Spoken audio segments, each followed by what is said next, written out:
திருக்கொள்ளிக்காடு பொங்கு சனீஸ்வரர். ஓம் ஓம் சனைச்சராய நமக. ஹரிச்சர நதியின் புனித கரையில் கொள்ளி மரங்கள் சூழ்ந்த ஒரு தெய்வீக தலம் உள்ளது. அதுதான் திருக்கொள்ளிக்காடு. தர்மம் குறைந்து அதர்மம் பெருகிய காலத்தில் மனிதர்கள் கர்மாவிலிருந்து தப்பிக்க முயன்றபோது கர்ம பலனை வழங்கும் சனீஸ்வர பகவான் இந்த தலத்திற்கு வந்தார்.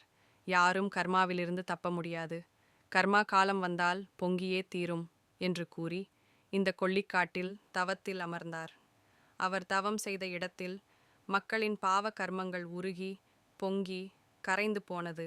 அதனால்தான் இங்கு அவர் பொங்கு சனீஸ்வரர் என்று அழைக்கப்படுகிறார். இன்றும் திருக்கொள்ளிக்காட்டில் சனியின் கடுமை இல்லை, கருணைதான் மேலோங்குகிறது.